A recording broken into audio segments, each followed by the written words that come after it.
How do you do, mademoiselle? My name is Hercule Poirot. I know you. You're that detective we hear all about. I do not know if that is a compliment, but I will take it as one for now. You are Betty's sister, I believe? Yes. My name is Megan. Can we come in? Please do.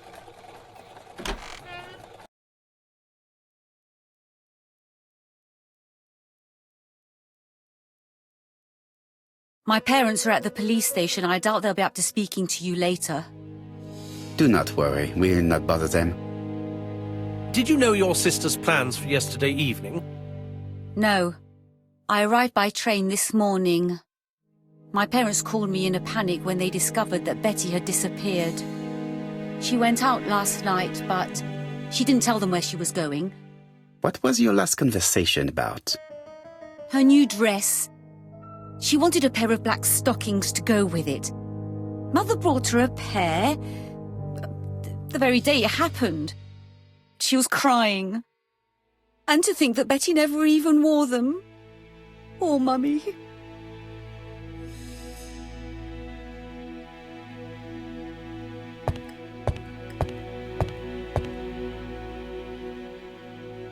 The Barnard appeared to make music a priority in their budget.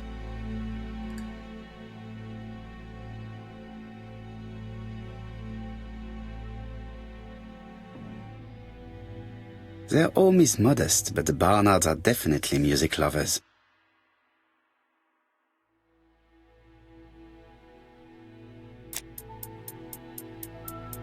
What is she feeling at the moment?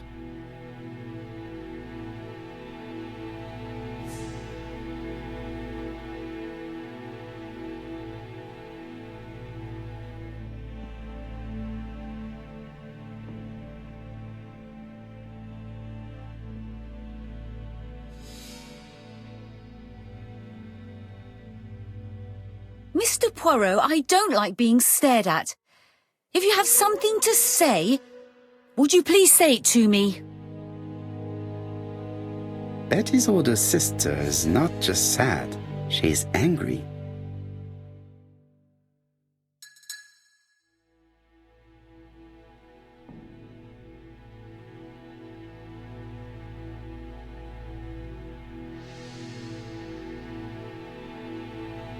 Your sister had a fiancé, I believe? Yes, he's called Donald Fraser.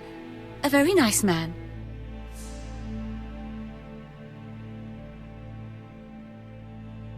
Do you know where we might find him? He works at the estate agent's, Corton Brunskill.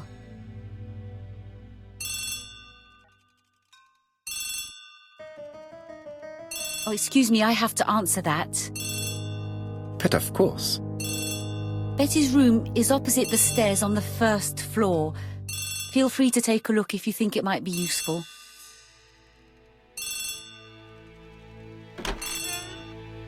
This young woman is far too clever not to have anything else for us. Do you think she's hiding something? That is what I'm trying to find out.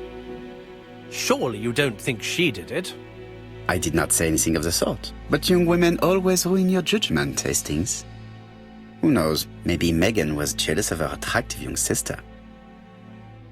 I see. She may have had her sights on the inheritance. Or maybe she was in love with Donald Fraser. We have to study all scenarios, even the most unlikely. But I doubt that Mr. and Mrs. Barnard are rich enough to justify murder. While I try and get Miss Barnard to talk, I would like you to try and find Donald Fraser. It should be easy to find the estate agents where he works. Bring him to the Ginger Cat. I would like to talk with him before the Chief Inspector finds him.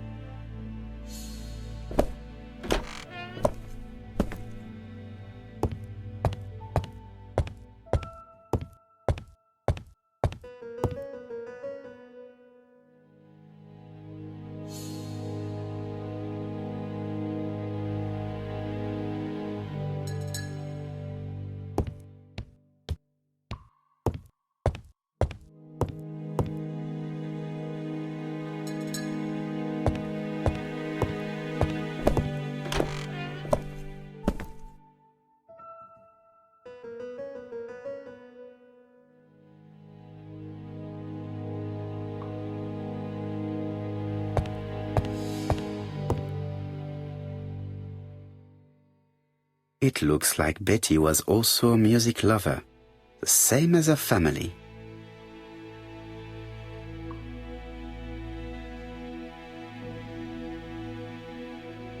Without a doubt, Betty used to sing.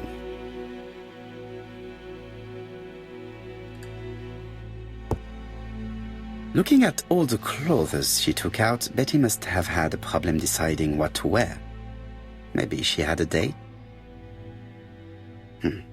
A box of new stockings.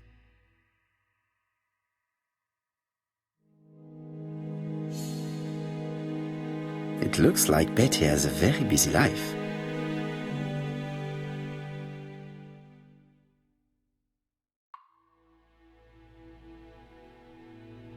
Betty liked luxury and going out, and being as pretty as she was, she probably did not have any problem getting herself invited.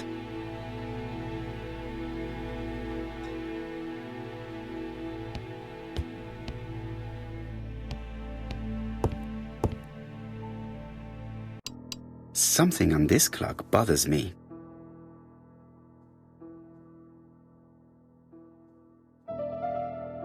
Strange. A sheet of paper is blocked in the clock.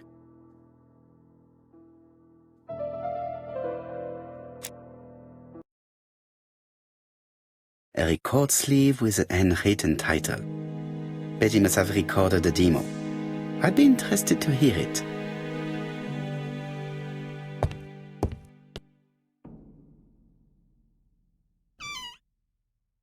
This small key should be useful to me. Medicine to prevent voice loss. Did Betty have problems with her voice?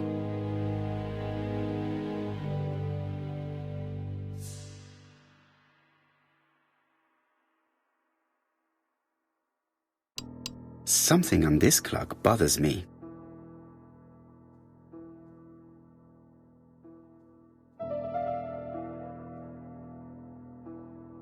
There, that's better.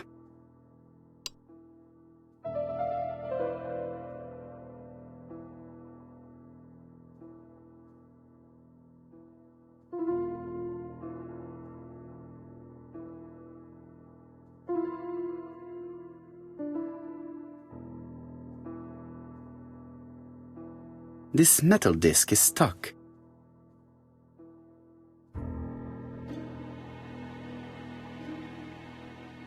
This leg is not well attached.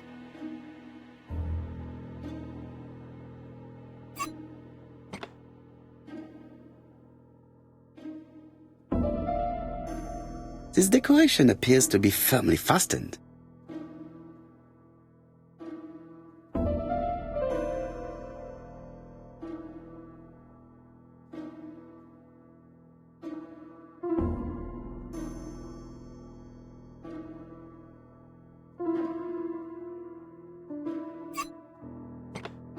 Good.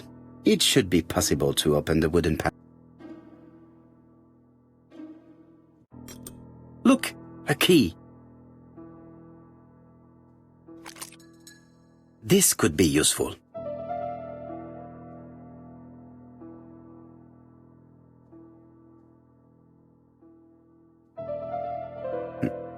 What's this?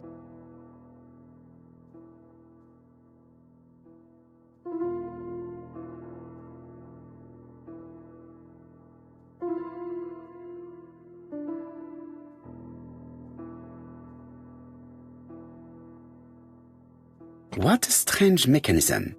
I don't think it serves to turn the hands.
Something clicked on the front of the clock.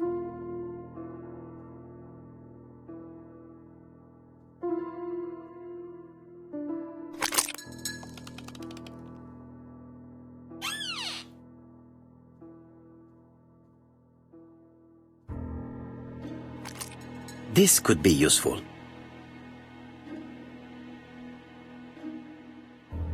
Betty, I enjoyed a wonderful evening in your company, and I hope that we will see each other again very soon. D. My dearest Betty, I know that your art is already spoken for, but you are the most beautiful dancer I have ever had the pleasure of meeting, and I am impatient to see you again. Adrian.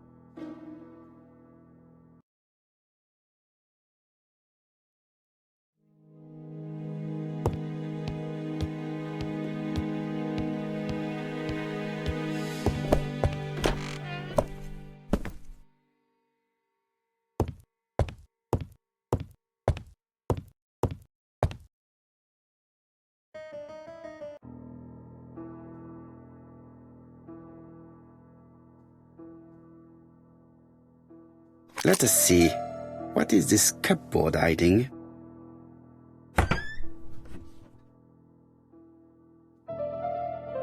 This looks like solfège.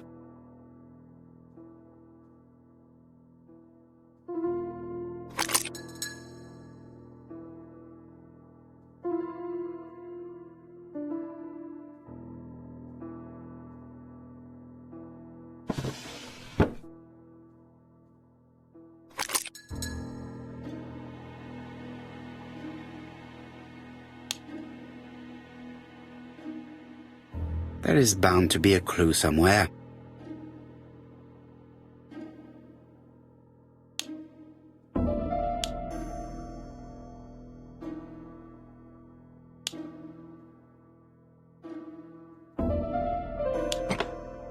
I heard the sound of a mechanism being triggered.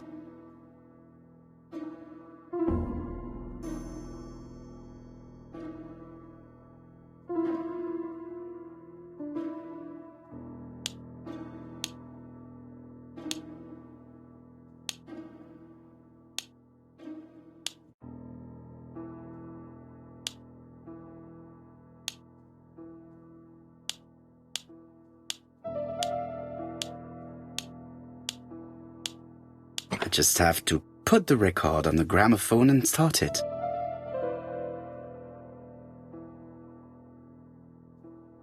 It looks like something goes in here.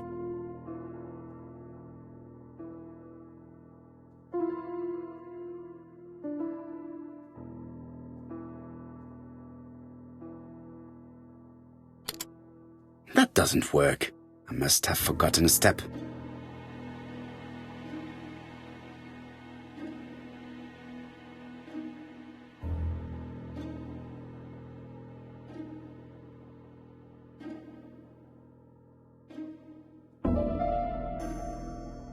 That doesn't work. I must have forgotten a step.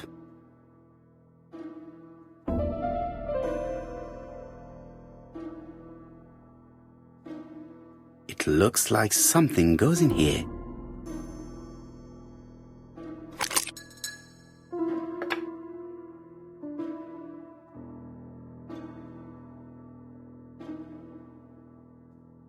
That doesn't work.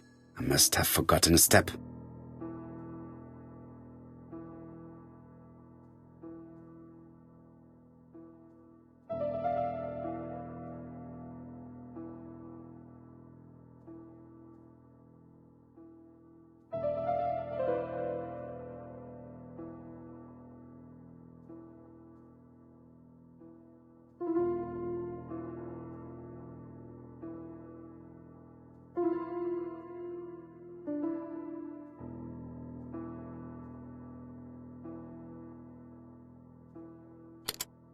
That doesn't work.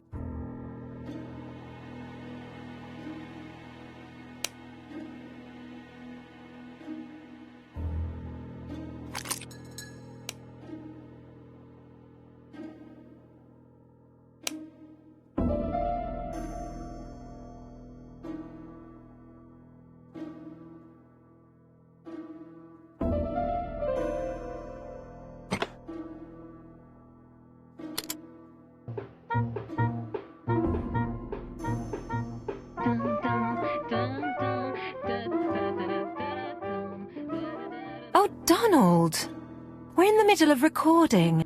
Sorry, Betty, but it's not wise. The doctor said you should rest your voice. You're such a killjoy sometimes.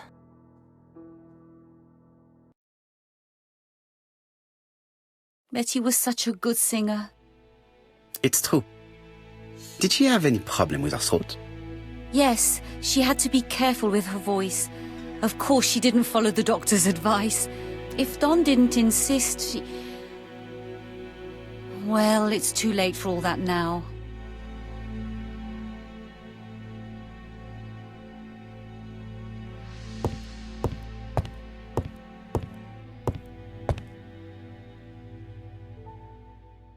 It looks like this woman is single, but she has feelings for someone.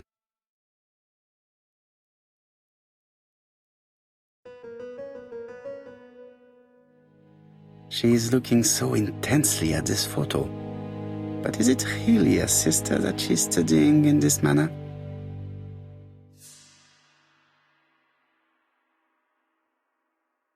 They made the perfect couple, am I correct? Yes, in a way. She was pretty and he... Well?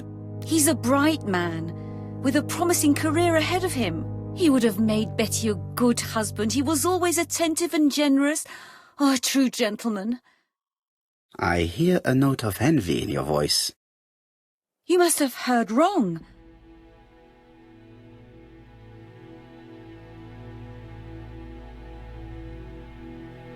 Donald appeared to be very much in love with your sister. Yes, he was mad about her. Mad, you say? Being madly in love can often be destructive, and Mr. Fraser was known for being jealous, I believe. No more than average. Men are always slightly possessive, especially when they are with a pretty woman. You are a poor liar, Mademoiselle Bernard. Excuse me, Mr. Poirot, but I do not see why you are interested in our humble little crime. It would appear that your sister's murder is the second in a series that we have to stop as quickly as possible. The first was in Andover, and the same as your sister, the murderer sent me a letter informing me that a crime would be committed in that town. Now can I count on your honesty? Yes, you have my confidence, Mr. Poirot. Don is a quiet and sensitive young man, slightly reserved too, and as is often the case with reserved people, when he flew into a temper, he completely lost control. He could be so violent. Betty was frightened. And when was this? The first time was about a year ago. But they rowed more recently. Donald found out that Betty had lied to him. She said she was going out with a girlfriend, but she went out for dinner with a married man. It was an awful scene. She told him that until they were married, she was free to go with whoever she pleased. Donald turned quite pale and started shaking and kept saying one day... Well? He'd commit murder.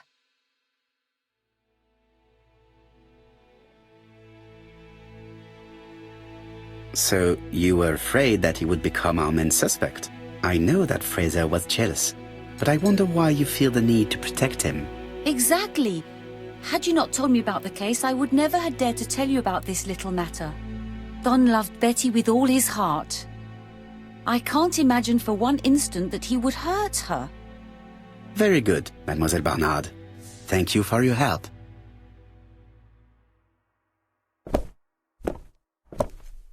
Fraser is at the Ginger Cat. The police haven't spoken to him, but they want to. Très bien, Hastings. Let's see him now. Au revoir, mademoiselle. My deepest condolences to your parents. Of course, Mr. Poirot. And don't be too hard on Don. He's more fragile than he looks. If you say so.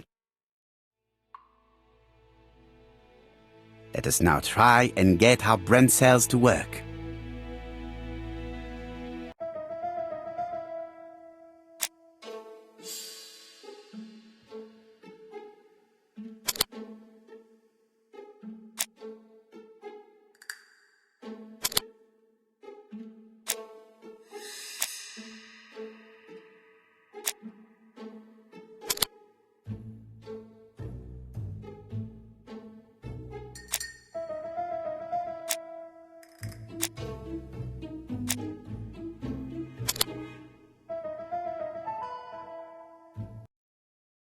Let us now try and get our brain cells to work.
You've seen Fraser, Hastings.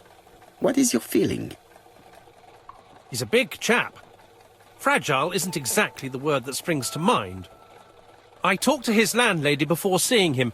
She went to bed at 11. Fraser wasn't home yet. Bien. Megan Barnard said he is a reserved character but with a nasty temper. We will see if this is the case.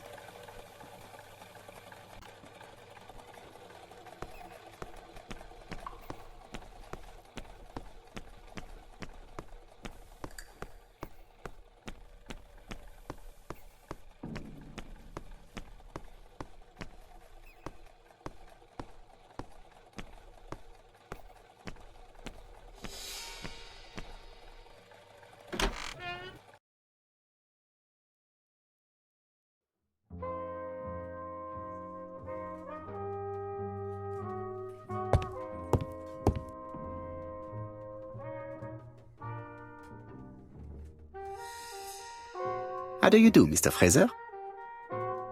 You Hercule Poirot. Mr. Hastings said you wanted to speak to me. Yes. I know that it may not be the right time, but I would like to ask you a few questions.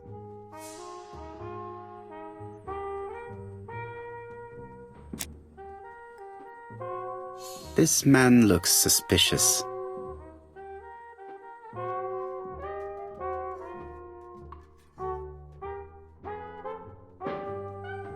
Donald Fraser is in a terrible state, as if he hadn't slept all night. And he's drinking White Horse. Leave me alone. Tell me that it's a mistake, that Betty isn't dead. Sadly, your lady friend has been murdered, Mr. Fraser. Oh, Betty, if only you'd listened.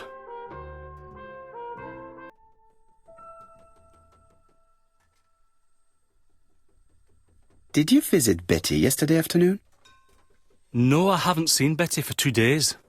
I was at the office yesterday afternoon. Can you prove that? Of course. But why this question? Betty died yesterday evening, didn't she?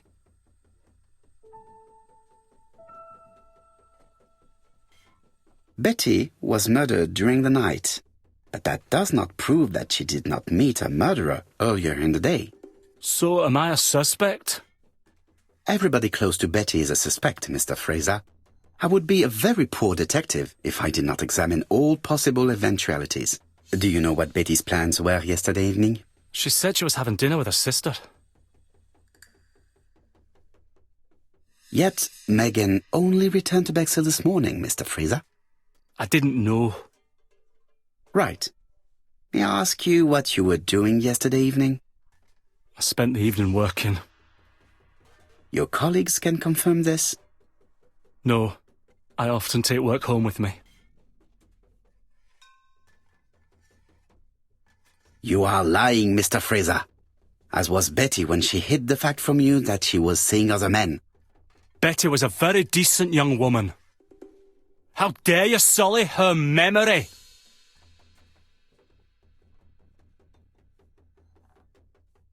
I am not interested in memories of her, Mr. Fraser. I am looking for a killer, and I need you to be my closest ally. That is, unless you have something to hide. Of course I don't. Très bien. So, what were we saying? Where were you yesterday evening? I looked everywhere for her, but in vain. When she said she was going to have dinner with her sister on a weekday, I thought it was strange. I tried not to think about it, but I was like a lion in a cage. I was convinced she was lying. So I went round all the restaurants in the town. When I didn't find her, I went to the next town. But nothing. I must have got home about midnight or 1 o'clock. Did anybody see you? I don't think so. I didn't talk to anybody. I was so furious.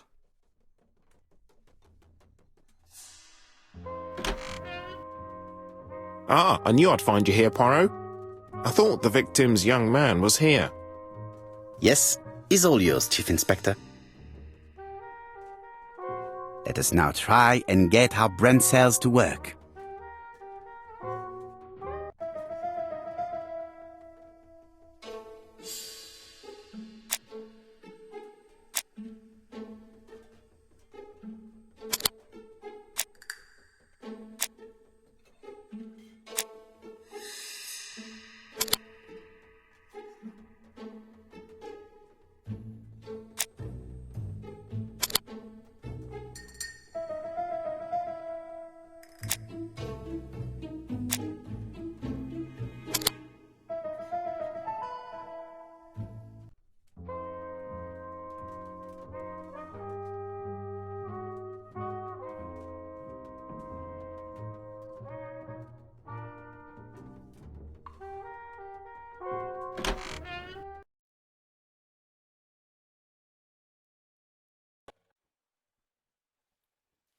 Fraser doesn't have an alibi and he's extremely jealous. You are very skilled at summing up. And yet you haven't asked Japp to arrest him. It is too soon. But I agree, without the letters announcing the crimes, Fraser would already be behind bars. Bon, I think we have enough elements. Let's reconstruct the events at the scene of the crime. I can't imagine how the murderer wasn't seen, though. Surely she must have struggled. Let us try and imagine the scene.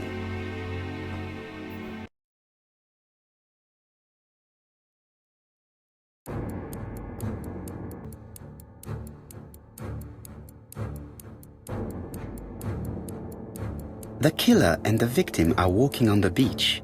Miss Betty has a bag, a belt around her waist, and carries her shoes in her hand. Both of them walk slowly to hut number 5.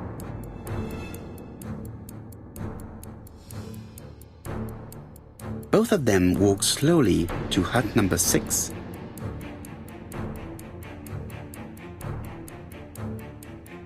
Miss Betty enters the hut. She leaves without her belongings. Then she hides a coat.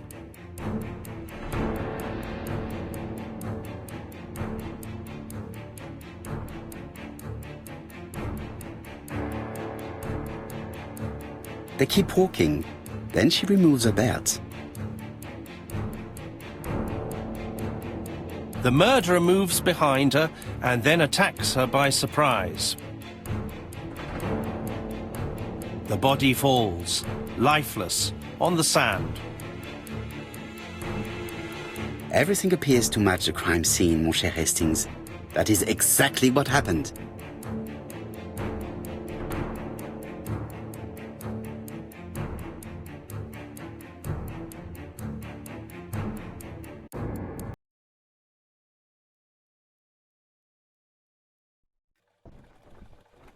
Without the ABC, we might have suspected Mr. Asher and Mr. Fraser. But by signing his crimes, the murderer is making sure he's accused. In a way, it is very generous of him. Generous? The murderer seduced Betty in order to lure her to the beach and kill her. Indeed, the young woman was certainly careless, but not stupid enough to follow a stranger. What are you planning to do, Poirot? Return to London, mon cher Hastings.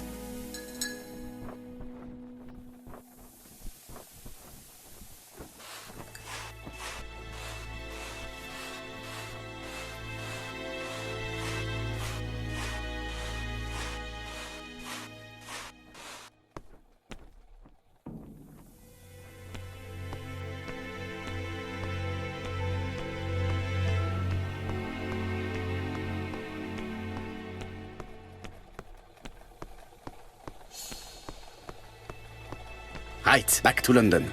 There is nothing more for us to do here.